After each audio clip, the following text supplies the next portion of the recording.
Great. I think let's get started. Hi, everyone. Welcome to our final webinar Wednesday of the year. And I don't know, can you believe it? We're wrapping up 2024. I think it's been a challenging year for most of us, no doubt. And I think many of us have been on a quest for that mythical work-life balance. It really does sometimes feel like trying to spot a unicorn. But this week, we've been joking about how many kind regards you have left in the year. And, people are calling it the silly season, but let's circle back after the holiday season has officially begun, right? And that's why today's topic, finding work-life harmony as we close off 2024 and embrace 2025 feels so timely. As we wind down the year and prepare for what's ahead, I think this is the perfect moment for us to reflect, to recharge, and to recalibrate. We designed the session to be super interactive, so please don't hold back. Use the Q&A feature to share your thoughts or drop any questions as we go along, and Laura will make sure she answers them. We also would love you to use the emoticons as much as you can. And I hope you've got a fresh cup of tea or coffee ready. We're going to dive in. Just a quick heads up, this webinar is recorded, always being recorded, so you can revisit it at any time. And with that, I think I'm going to hand over to Mint Group's Head of People, Lauren Clark. Thank you, Sue. Hi, everybody. I'm really so excited to be participating in this webinar with you guys today. I for one can't believe it's December. I say to my team all the time, this year the days have felt long, but the weeks and months have felt really, really short. And here we are in December. Today is actually officially my last day of work for the year. And I purposefully ended off my last two things to do is this webinar and then an internal leadership development workshop. So I'm ending off on two things that I really, really enjoy, which is actually a nice way to end. So I'm ending on a bit of a high. But well-being for me is such a personal topic because I have suffered from burnout. In my 20s, I contracted glandular fever, and I was hospitalized, and I had to learn very fast to understand the cues that my body was giving me about when I had pushed it too far.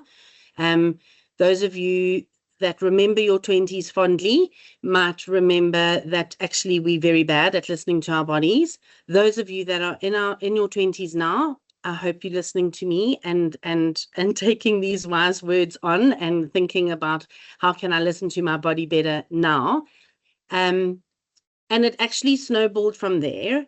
I was a self-confessed workaholic, overachiever, and also a people pleaser, which is a very bad combination because I had just external sources of validation and I spent a lot of my time chasing my tail, running after deadlines that I had set myself and taking on more and more things, until eventually I learned the very hard way about well-being and the critical importance of looking after yourself, because the fact of the matter is no one else can do it for you. So I'm really looking forward to this webinar with you today. And I have tested everything many, many times. I've done dry runs with the team, but as everybody knows, Murphy's Law exists. So let's just plunge right in and take it as it comes. So just as way of introduction, it's wonderful to see a lot of my colleagues on today's call. It's great to always have familiar faces. But for those of you who don't know me, my name is Lauren Clark. I've been with Mint for 12 years. I'm finishing up my 12 years now. So next month is my 13th anniversary. Am I right, Lorette? You're a good checker. Anyway, maybe it's my 12th anniversary. 12th? Anyway, it's long enough to not remember how long it's been. But I never imagined that I'd ever be working in technology. I have a BA undergraduate and I've worked in HR my entire career. And when I interviewed with Yvonne, our CFO, for the role of HR manager at that time, she asked me have you ever worked with software developers? And I said, no, but I have watched Big Bang Theory. And a lot of people think I was tongue-in-cheek at the time, but actually it was the best preparation for working in technology. So a very big thank you to Sheldon and Leonard and co for understanding this environment and this culture. But one of my biggest value adds into Mint and into our HR team is striving for an inclusive culture, and that includes looking at all factors of a person, not just their job title and what their KPI says. So this well-being through work-life harmony is a work in progress for us, and I hope that the things that I share with you today and the knowledge that you become aware of is something that you can put into practice in your own lives and in your own organizations going forward. And thank you, Lorette, for fact-checking me. You see, I can't live without you, because there we go, 12 years. So long enough, I tell you. Okay, so well-being. Everybody knows what stress is. We hear about stress all the time, and year on year, when a particular year is coming to an end, the memes come out about how hectic and stressed this particular year was, and so intense, so much going on, etc. And when I was prepping for this webinar, I did a very quick search, and this headline right here, if you have good eyesight, you'll be able to see the date in yellow on the far right of this article. This is from an HR website, very good news sharing website, and this is from December 2019. And actually, it was just before COVID became a worldwide conversation topic. So these headlines, strategies for improving mental health at the workplace, 5 ways to manage stress in the workplace, advantages of having health savings account, identifying generational priorities. These were conversation topics long before COVID and the global pandemic and the change in the way we work. If I jump ahead to now, here are the headlines from a little bit earlier this year. Stressed at work, you're not alone. How generative AI is transforming employee benefits, addressing the well-being crisis. Okay, from earlier this year, and navigating workplace well-being strategies for mental health. So very little has changed in light of this topic. The things that have changed are just the circumstances and the environment, but the stress is still there. And it's hard to believe, we always think that we have it worse now and life is so much tougher now. In relation, you might be able to think and give your parents a little bit of grace and gratitude, because okay, so somebody just mentioned they can't see my share. Anyone else not see? Showing on our side. Perhaps team, if you want to just rejoin, let's try that. Oh, there we go. Jürgen says he can. Okay. Okay, all good this side. Alexis, if you can maybe just rejoin if you're not seeing it. Okay, there we go. Thank you. Sorry about that. Thanks, Sue. So now we can actually look back at our parents' circumstances with a little bit of grace and gratitude and realize that it's not the amount of something that makes it stressful, it's the presence of something. Okay. And you might be surprised, this is a Mint webinar. We're a technology company, and maybe you're all expecting me to come on and give you all these pointers of how to use technology to manage your stress. It's not at all what I'm going to talk about, because technology is a contributing factor. So we are going to look at other ways of managing our stress. But the fact of the matter is that stress is here to stay. It's always been here and it will always be here. So you can't have this resistance against stress and this negative view about stress, because that's actually just making it worse. So how do we manage stress?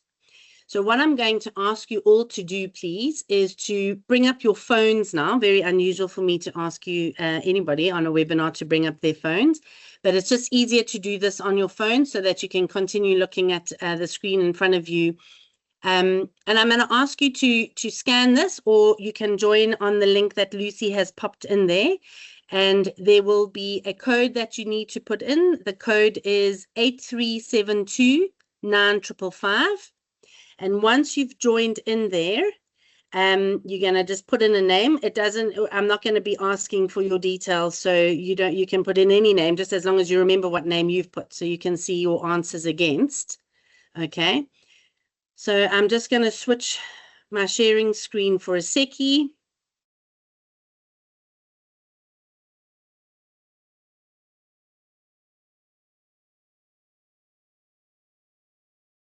Okay, can you confirm that you can see the Menti barometer in front of you?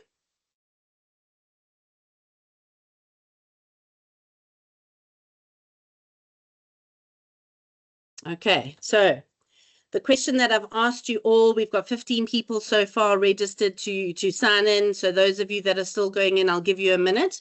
How stressed are you right now? So on the far left, we've got completely not manageable. Okay, then we've got very barely manageable. Then we've got some stress, totally manageable, slightly stressed, not stressed at all.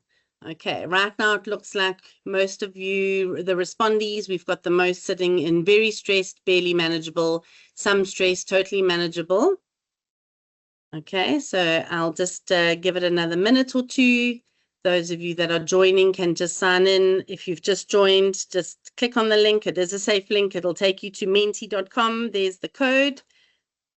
8372-9555.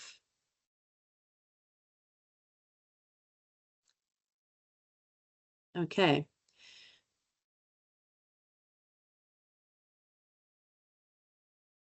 So we're still sitting with 2 and 3 as a tie at the moment. So very stressed, barely manageable, or some stress, but totally manageable, which is good news. If it's totally manageable, that's always very good. Okay.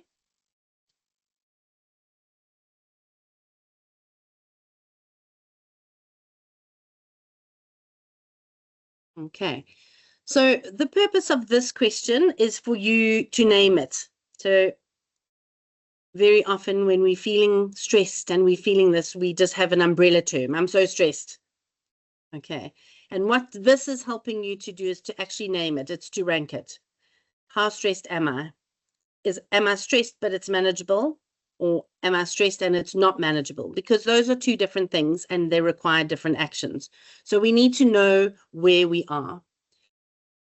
Okay, I'm going to just jump ahead. If everything's working according to plan, you should be back on my presentation. So how stressed are you?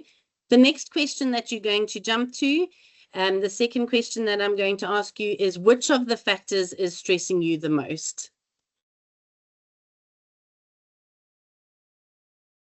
Okay, so if you go into which of the factors is stressing you the most, there's financial, work-related, that it's the silly season, physical health concerns, mental health concerns, family members, studies or education, transport or vehicle concerns or costs, the cost of living, or something else, anything else that might be stressing you. Okay. So right now, understandably, it's the year-end work-related. It makes sense that a lot of you are feeling the work-related pressure.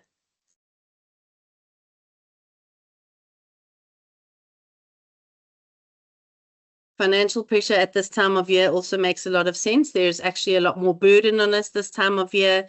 Never mind just Christmas shopping and the holiday season and holidays, etc. But often there's also upcoming school fees for next year. That is a concern. So there's a lot going on.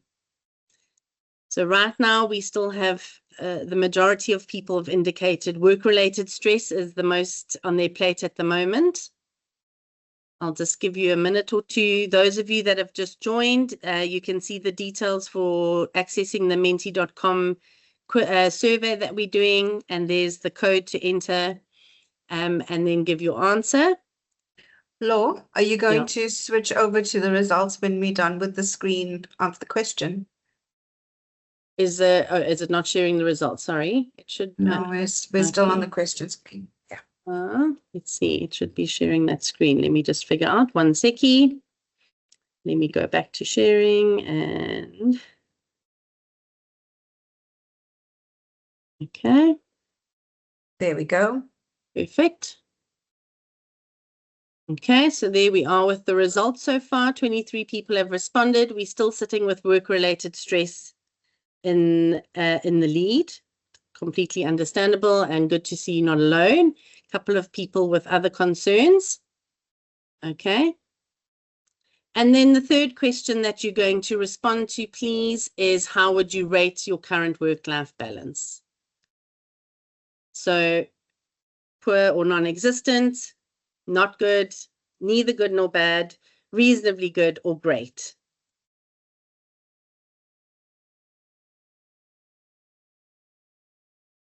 And remember, the question is current, so as of today. So this is not like a general question. As of today, how would you rate it? So it's great to see there's a lot of reasonably good. That's always a very good sign.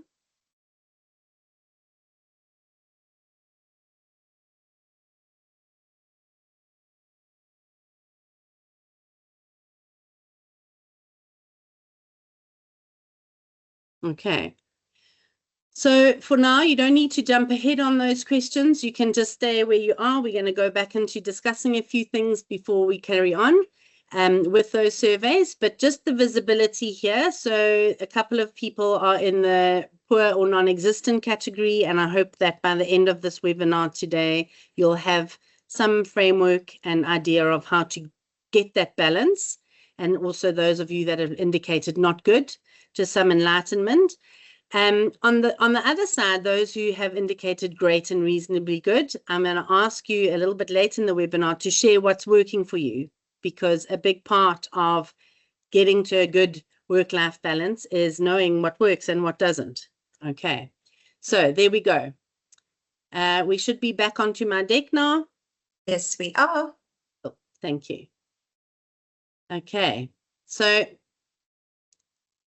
on this question, and you have already answered it, but I just want to remind you all of something. This is a very, very personal response and a personal situation. So do not look at what your peers or your family members or what TikTok is showing you. What is your work-life balance? And a big contributing factor to stress is comparison. We can update the saying, comparison is the thief of joy. We should update it and go, comparison is the thief of joy and the additional factor of stress. So don't look at how other people are managing their life, because you don't have all of the context. And especially don't look at social media. Okay, very, very important. So when we talk about the evolution of work-life balance, there are some of you on this call that I know personally, and I know how long you've been working for. So you will very specifically remember those fixed 9 to 5 working days. So it was way before email, fax machines were a thing. And it was very much a rigid working day. You got in your car, you drove to work. It was very separate.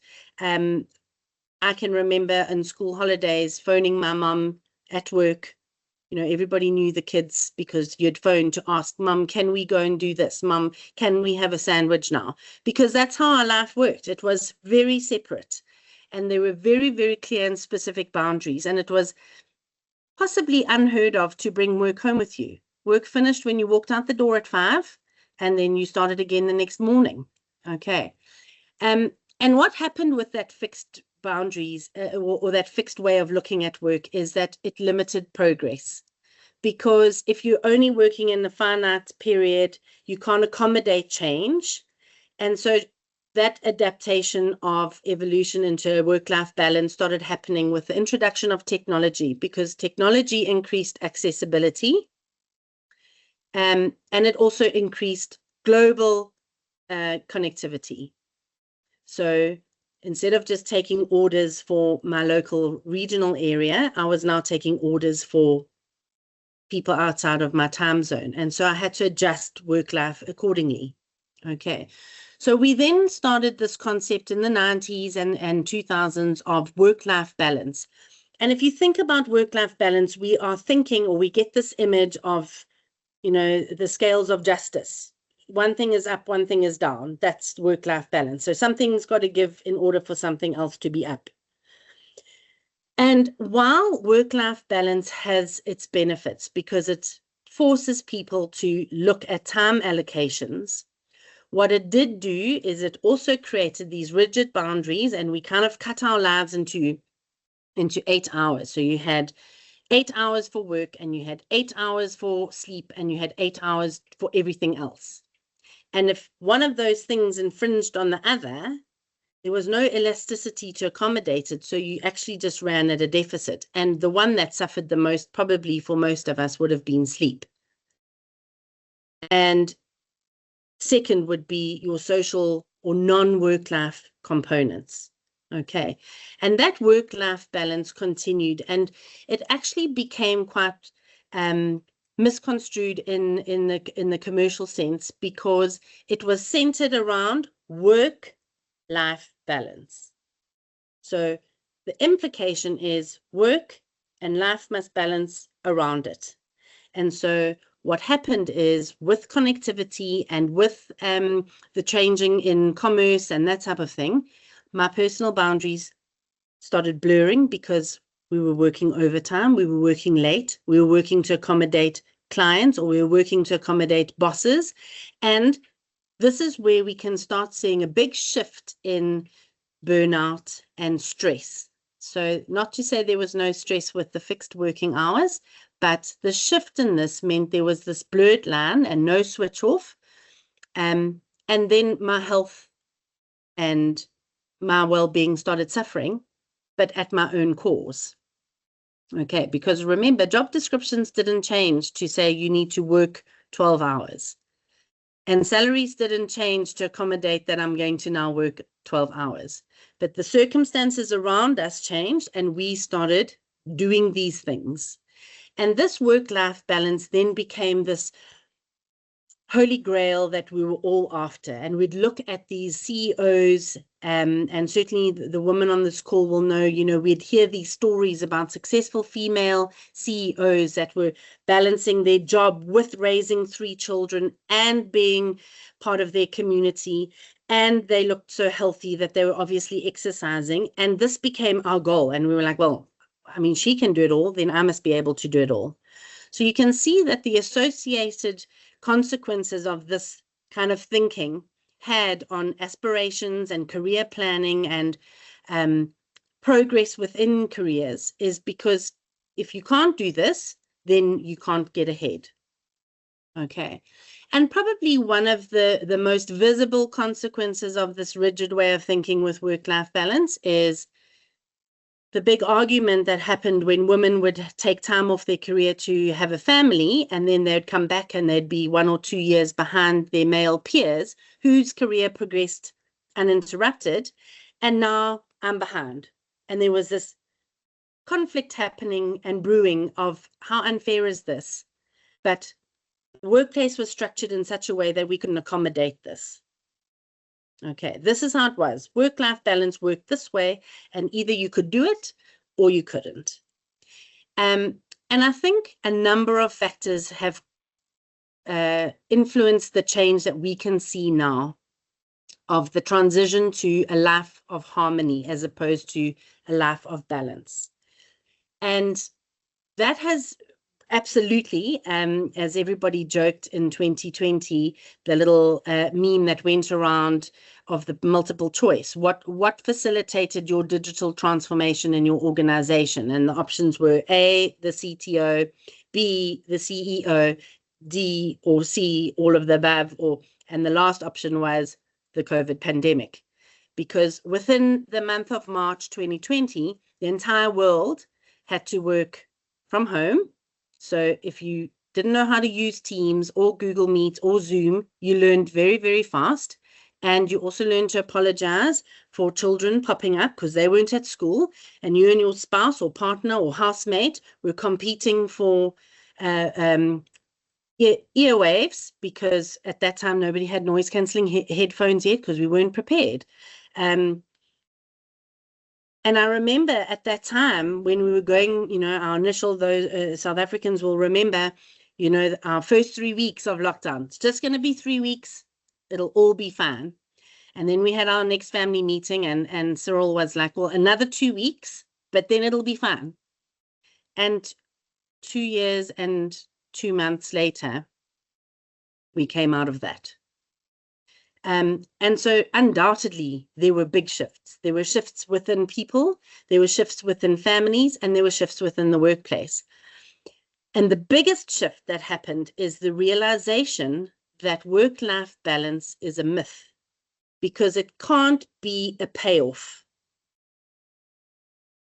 It's not sustainable to work in an environment that is a payoff. Okay.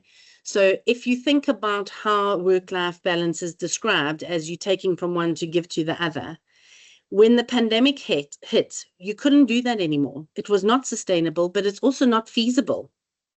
I can't give you my all while I have my 2-year-old next to me. And in my particular case, I'm not ashamed to share the story because some of my colleagues will know. About a year into the pandemic, my son was of the age of potty training, and on very many of my calls would be an announcement behind me of a little voice saying, "Mum, I need to go to the toilet now. What are you going to do?" That's what I had to do. I had to accommodate this. There was no balance. There was no like, okay, just I'm taking 5 minutes from here, but I'll give you 5 minutes back. And so this incredible shift has happened globally and across industries, across generations. So it's not just certain or particular generations, but across everywhere. People are looking at what works for me. How can I make my life work for me? How can I be the most productive at work and present in my personal life and give me the time and exercise and energy that I need to be the best version of me? And the only way that we could do this was to do like an energy audit. What is giving me energy? What is bringing me energy? And what is draining me? Okay. And I think for many people, one of the biggest realizations through all of this was realizing that your job is a job. Not everybody is working in a role that is their purpose and their calling. And that's okay. Not everybody is Simon Sinek, and that is okay. You don't need to be corner office changing the world, because maybe your passion is in another area of life. And when you are looking at your life as a harmony view rather than this balanced view, you can give your best at work, because you know that my energy and my passion is coming this weekend when I go rock climbing, or I started a pottery business on the side, whatever it is. And this knowledge of what is working for me facilitates the conversation of how I can be the best version of me. So how can I be the best head of people? And the way that I could do this was by sharing my personal circumstances with my team. So in my calendar, everyone can see when I have my son, a co-parent, so 4 days on, 4 days off. The 4 days I have him, everyone can see. I have Leo, I'm fetching him from school at this time and I'm dropping him at this time. I'm not available those evenings because I have my son. And the visibility means people's expectations are managed. I don't have to now do a public announcement or turn down this and go, oh no, I'm sorry, I can't be there. And people are like, oh, Lauren doesn't ever participate. No, it's visible. There is the harmony. And the only way we can do this is if, one, we know our harmony, we know our life, and two, we share it. You can't want to live a life of harmony in secret. Because if I don't know your harmony requirements, I'm probably going to conflict them and I'm going to cause you a lot of frustrations. So before I move on, does this resonate? Does it make sense? Thumbs up, thumbs down? Doesn't make sense at all? Can't relate? Sound normal? Sound good? Okay, I'm sure all the parents were having a little giggle, having those flashbacks to homeschooling. And my son's creche, Shane, they tried to do online schooling for 3-year-olds. And I was like, I don't know what you're doing. Each time another face popped on the screen, my son hid further and further behind. So you realize that it was a big shift for everybody. And I think that fundamental shift is something that we need to embrace in order to do what's best for us. Okay. So as I said earlier in this webinar, stress is here to stay. Make peace with it. If you're looking for a stress-free job and a stress-free life, then you I'm trying to think, even if you were to go and do some organic farming in the middle of the Ceres Valley with no traffic, there will still be stress. You know, the stress of the elements, the stress of selling your veggies. If you want to stay home and make soap, there's still going to be a level of stress of selling your soap. Okay, so unless you win the lotto, maybe stress will be alleviated. But I think what we need to do, and what is really important, is you need to do a stress audit, because the words we use become the way we are. So when we, if any of you have ever read Emotional Agility by Susan Davids, you'll know she speaks about when we name the emotions as us, as opposed to I'm feeling this, then we become that thing. So if I say I'm so stressed, then that's what I am. I'm telling myself repeatedly. But if I name it and go, I'm feeling stressed about this presentation right now. I'm feeling so frustrated about being stuck in this traffic and having my time wasted right now. It's an emotion, it's a feeling that I've named. It's over there. It's not controlling me. I am not stress. Okay? But I can also then do something about it. So we need to know, where am I on this? Okay. All of my anxiety people, you don't need to put your hand up, but I'm an anxiety sufferer. And actually looking at this, I'll tell you now, I have a laid back brother. And if you want to know what makes an anxious person more anxious, it's growing up with a laid back sibling. So even just talking about it and having flashbacks to getting ready for school in the morning is very stressful for me. I can feel my heart rate raising, because being late for me, firstly, it's like I can't be late. I physically can't. And so as a result, I move quick, I talk quick, I get dressed quick, I have my breakfast quick. And then somebody like my brother will come in, and then as we about to get in the car, oh yeah, I've got cricket today. And he'll go back. And at this stage, I'm like sweating. So now I'm getting upset because now I'm all sweaty before I go to school. So that if you can have a good giggle now, but what it shows you is what anxiety really is. Because if somebody being laid back creates this level of anxiety for me, it's not the situation that is causing the anxiety. It is the lack of control that I feel. So the root cause of anxiety and panic is how far or close I feel from controlling the situation. Okay. And as we move along this stress circumstance, by the time you reach burnout and breakdown, you are way beyond the issue. So when people have reached burnout stage, they've been living with this heightened stage of anxiety and stress for months, if not years. You don't wake up on Tuesday burnt out. This is something that you've been feeling, and it's been unmanaged and let loose for months and years. Okay. And to recover from this requires medical intervention, and it requires significant break and rest. So we want to address stress here in the optimum overload part.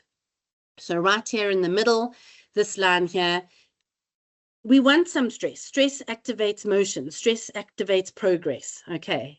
Many of you will know the example of in the state of entropy. So if you take an elastic band and just hold it up, an elastic band is an elastic band. It's doing nothing, just dangling there. But it gets activated when I stretch it. Its natural state, when I let go, is just to lie there. And that's humans. Our natural state is chill. And we have to activate motion. We have to activate thinking. We have to activate decisions. But we can also do that too often and too much. So we can get to like the overload and go down this slope. But what it does do is it creates motion for us. So a healthy amount of stress is very good for you.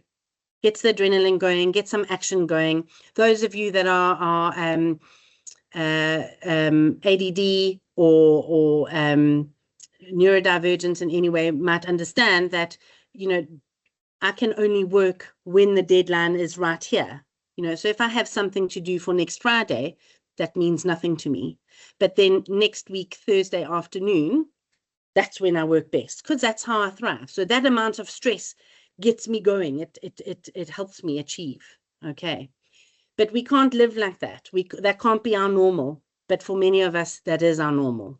And that's where the issue is we need to identify where am I on this matrix and what is my healthy shift in.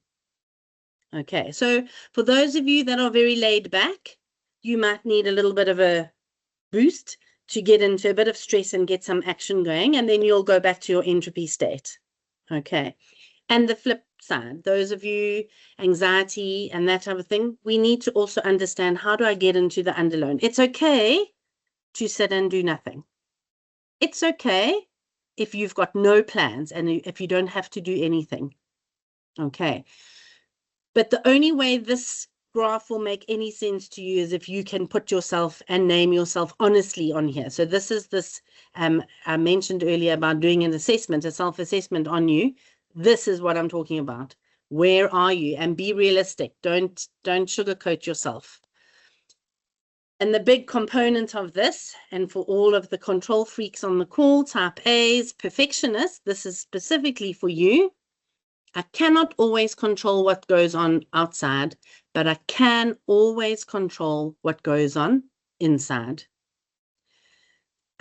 A massive part of our life is spent trying to control the weather,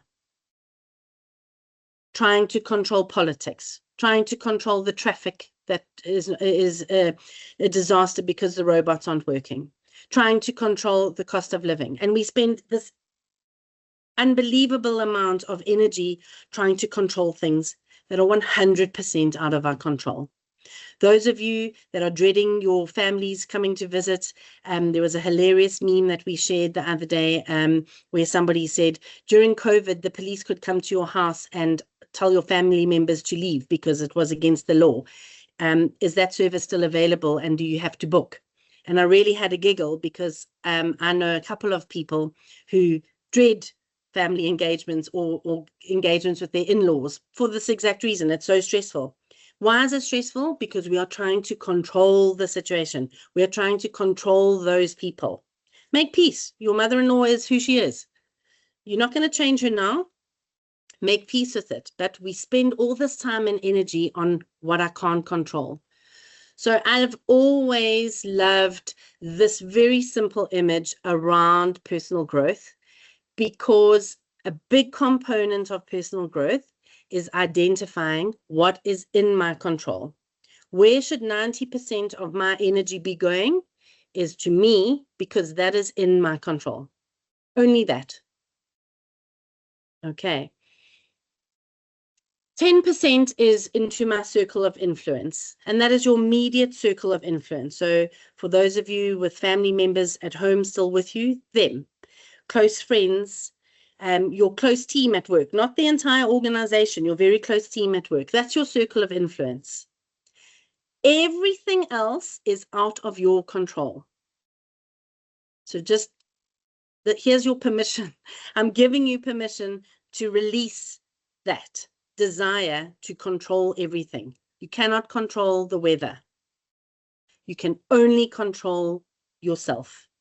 And so if you think about the amount of energy you expend worrying about things, what if there's no mince pies left in time for Christmas? What if there's no flights to Cape Town? What if we don't get the client signed before we go on December break? What if? And all my energy is going there. All I'm doing to my own self is stressing me out, giving me stomach problems, probably giving me a migraine. I'm not adding any value to me. And also, worrying is like sitting in a rocking chair. You're doing something, but you're going nowhere. Okay. So we need to do that self-assessment, look at my stress levels, but I need to ask you very specifically to spend time here and be honest with yourself. How many of you are trying to control the weather?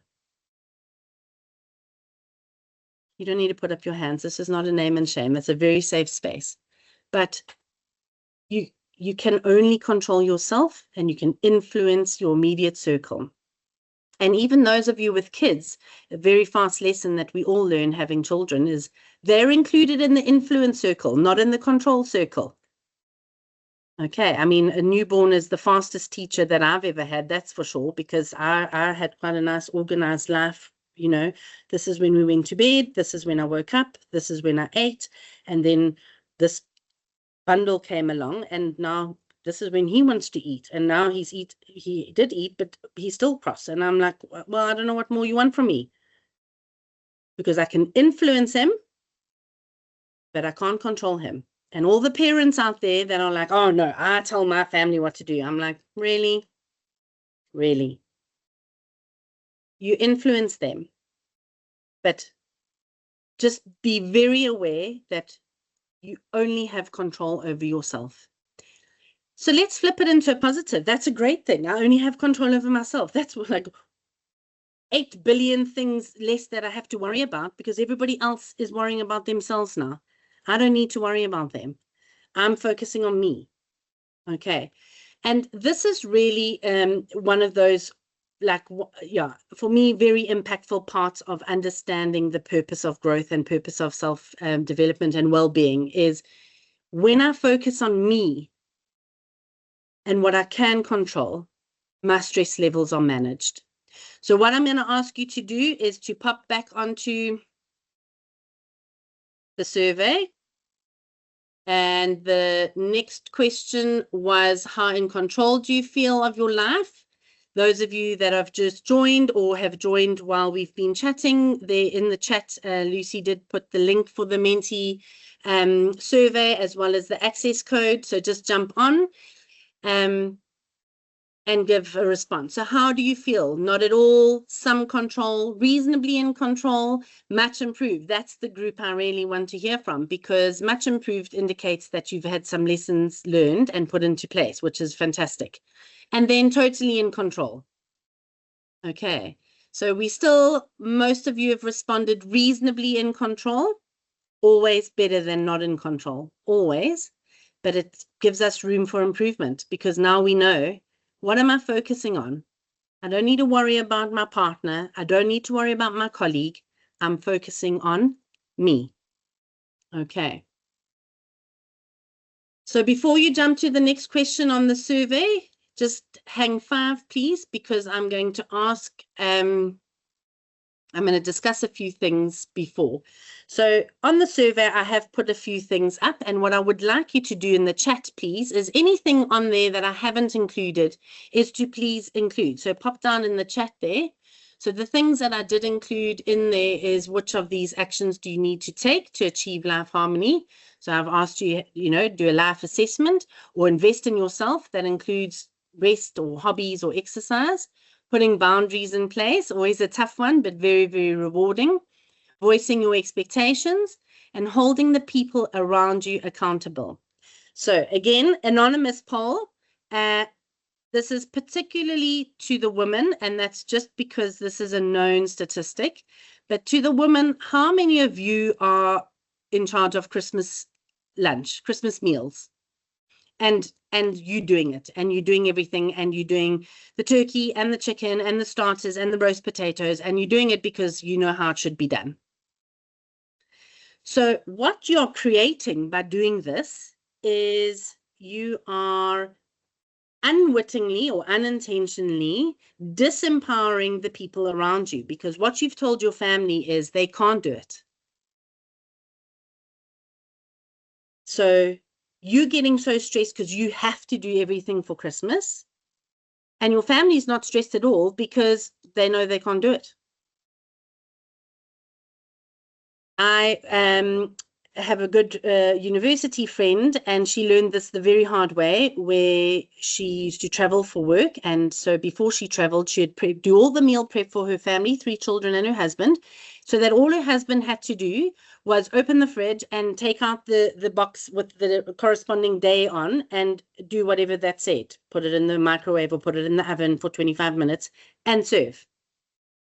And what happened is that Once she went away in an emergency and didn't have time to meal prep. And of course, he hadn't thought about it and didn't know what to do. And so they just ate Mr. Delivery for 4 nights, which, I mean, his family, the kids, they were fine with that. But what had happened is, this is a man who is a CFO. He's highly capable. But she had created incompetence by being the one who always did it. Okay, so hold the people around you accountable, but make sure you are giving them the opportunity to be accountable. So if you want to do Christmas lunch and then you agree, okay, let them do the roast potatoes, you can't now stand over their shoulder watching how they do the roast potatoes. You're going to eat those roast potatoes and you're going to be very glad and grateful. And then maybe you might just slip in a little recipe before next Christmas so that it'll be more enjoyable.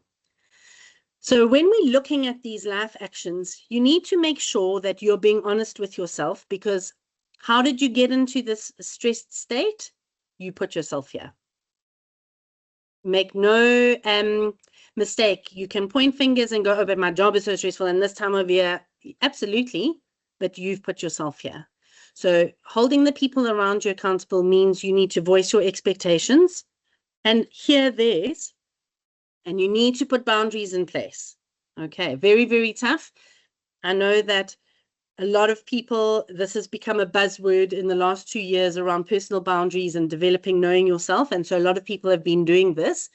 And there's a lot of personal growth happening, because when you put boundaries in place, you need to maintain them.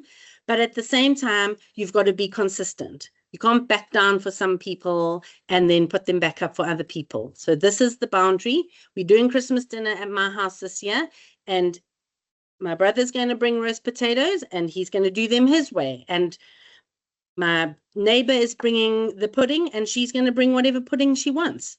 Okay. So, and I'm going to love it. I'm going to enjoy it because I'm not doing it. I'm not going to be the one slaving in the kitchen. Okay.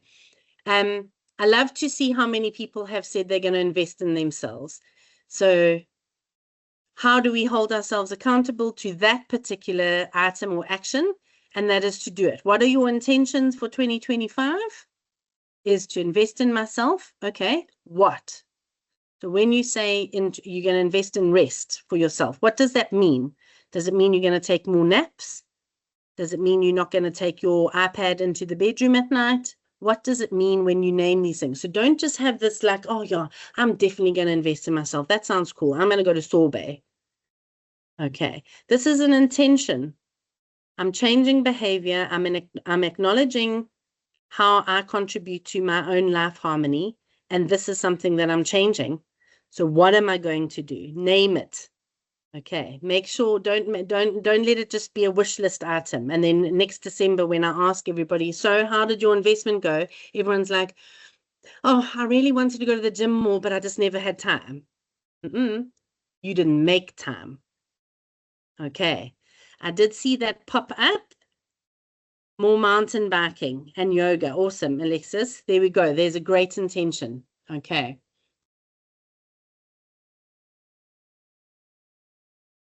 So just to start wrapping up here, I know we've got 10 minutes left, and I hope that I've triggered some thoughts in you. And I absolutely want all of you to have a relaxing December, and I would love for you all to feel rested. But I do hope that I've planted some seeds here for you to think about. How can you get your life into more of a harmony with your own self? So it's not happening to you, you're in it. So if you look at the definition of harmony there, when we think about harmony, you're thinking about music, and when people sing in harmony, and it's so beautiful. Everybody's been listening to the South African opera singer who sang in Notre Dame recently, and that's harmony. It's beautiful. All the pieces and the sounds came together. That is life harmony. So how do you bring your life together?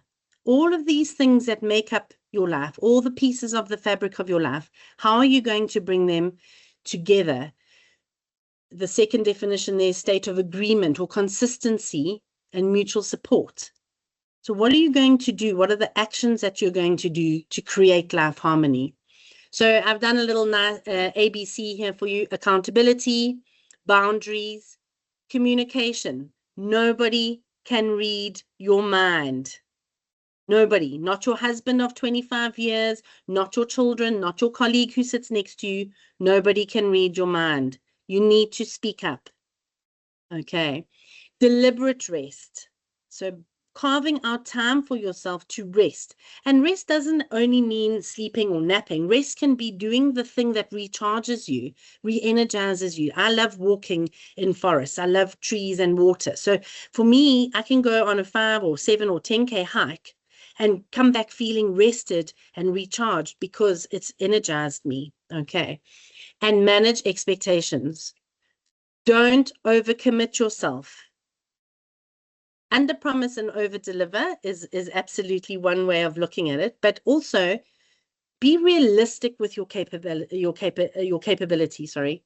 Be realistic with how much time you can give. Don't be a yes man. Don't just accept and yes, and I can do that. Because wherever you're taking time from to do that, you're taking from somewhere else. So if you're overcommitting to everyone, you're looking after your family, you organizing everything, you've got everybody coming to stay at your house, that sounds amazing. You sound like a wonderful daughter or partner or sister or parent. But when you burnt out and you despise Christmas and you're sick and you've come down with flu, that's not harmony. Okay, so manage expectations, and these will always work together.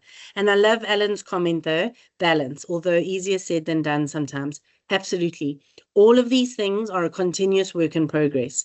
And that is why I want to share these resources with you, because I think there's been so much information that I've shared today, and I hope that I've got you thinking, and I hope things have resonated with you. But very often it's like, okay, now what? Lauren's finished speaking.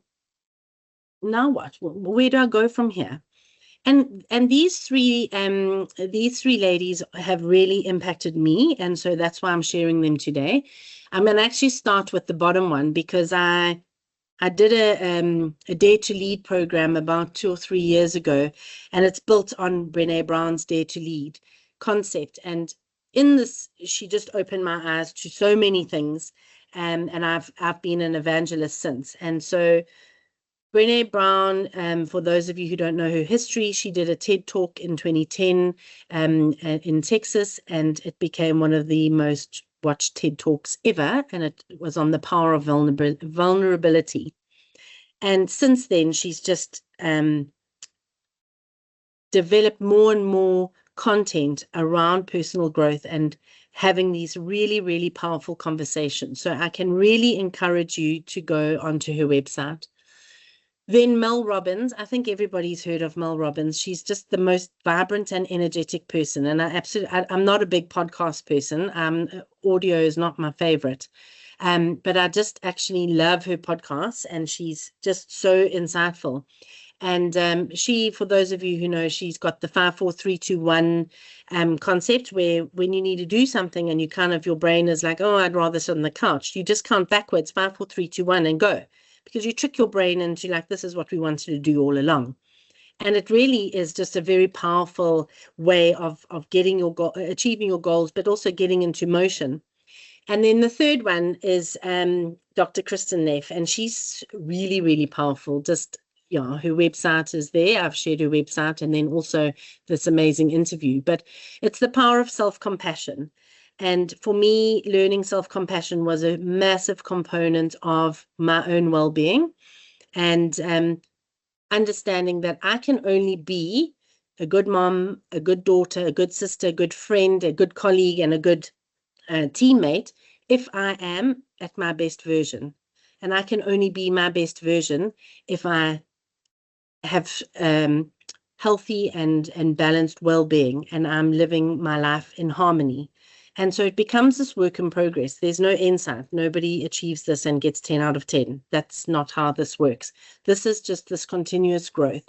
But understanding self-compassion and then applying it is really probably one of the most impactful actions that you can take to really prioritize your own well-being. So Lucy has shared those links for you. You can access them in the chat, and I really hope that you find them beneficial. And before I leave you, Lucy's also going to post these 2 images for me, but one of the things to achieve life harmony is to know your life and to look at the patterns and the trends. Those of you in business know that the way we create a business plan is by looking at what's happened. How did we react? How did we respond? What worked? What didn't? And we need to do the same thing in our lives. And so these questions are going to help you with that. So I encourage you between now and January is to work through these questions and understand yourself and learn about what worked for you, where have you grown, what can you improve on, what can you focus on, so that when you are sitting at the beginning of January and you're creating your intentions for 2025, you are doing so informed with the lessons learned from this year. How can I do better at this? How can I be more present, or how can I be more focused, and what do I need to do, or how can I work on myself? Because remember, I'm not worrying about the people and the things that I can't control. I'm focusing on me. So thank you very much to everybody for joining me today. If you do have any questions or comments, please pop them into the chat or into the Q&A. And I hope that you found today valuable, and I hope there've been some things that you can take away and put into practice, and that you found it very useful. So thank you. Thank you for joining today.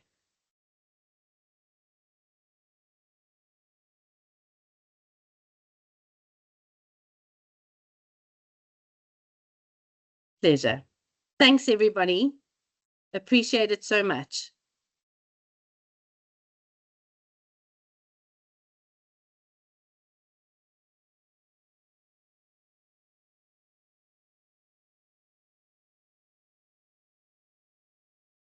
It's my pleasure. Thanks for all the comments. I appreciate it.